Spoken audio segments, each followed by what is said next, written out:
Bon, ben, il va falloir mettre les bons fonds et les bons contours maintenant. Ah oui, attendez un peu le contour là. Il est où en fait? Si je sélectionne mon objet, bien sûr, il faut qu'il soit sélectionné. Le stroke ici.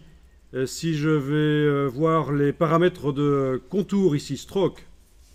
Oui, c'est la même chose que de travailler dans la palette contour directement en fait, hein. Sauf que vous l'avez là ici sous forme d'hyperlien. Est-ce qu'il est à l'extérieur? Ben non, il n'est pas à l'extérieur. Il faut le mettre à l'extérieur. Voilà. Tiens, tiens, il est vachement épais. Je vais le mettre plutôt à... Alors, qu'est-ce qu'il me fait là? Voyons un peu ça, le stroke. Pourquoi il me... Hmm. Oui, oui, c'est parce qu'il est au-dessus du fil, mais quand même à 2 points, il paraît fort large là, hein.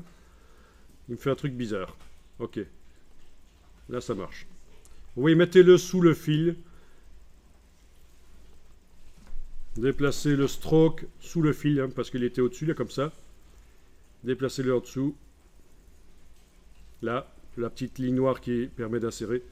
Et modifier son épaisseur de manière à obtenir ce qu'on avait là de l'autre côté. Alors, oui, tant qu'à faire, vous pouvez le mettre à l'extérieur.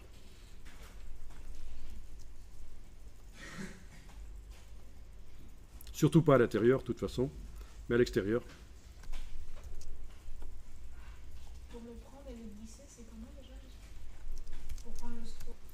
Oui, pour déplacer les contours et les fonds les uns par rapport aux autres, il vaut mieux avoir la palette des aspects, la palette appearance flottante, vous agrandissez et vous prenez par la partie droite, en effet.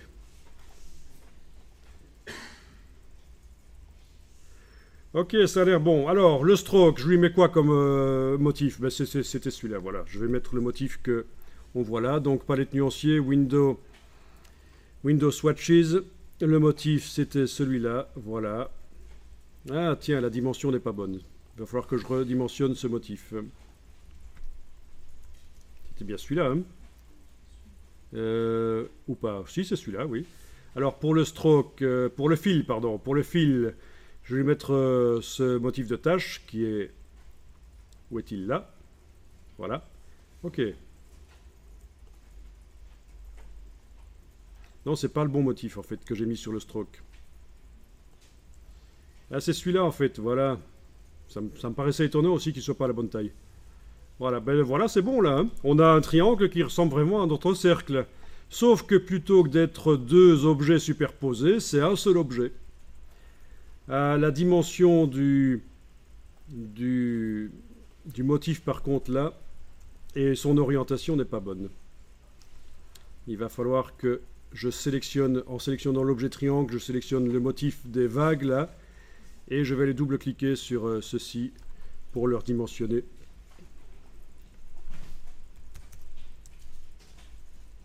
En travaillant uniquement sur le motif, Transform Pattern, encore un peu plus grand, 140%, touche tabulation, ok, ça a l'air de marcher. L'orientation, c'est l'autre outil à côté, le Rotate Tool, et voilà, ok. Pas tout à fait, si je veux faire exactement comme le cercle.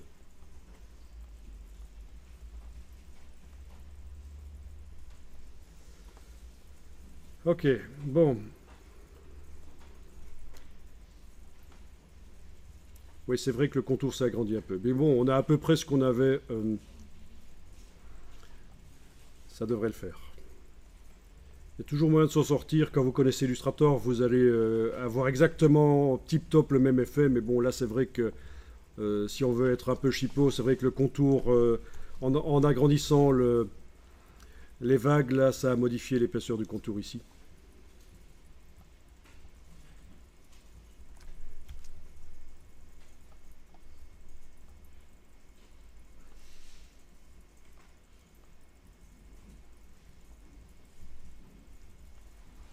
Il suffit de le réappliquer en enfonçant la touche Alt. Voilà, et il est revenu à la bonne taille. Touche Alt dans le nuancier pendant que je suis en train de réappliquer le stroke d'en bas, celui de l'extérieur là, et il revient à la bonne taille. Bon.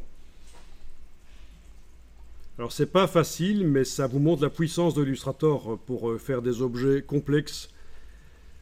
On sauvegarde le document. Est-ce que quelqu'un a complètement foiré et aurait besoin du document que je suis en train de faire? Non? Ça va?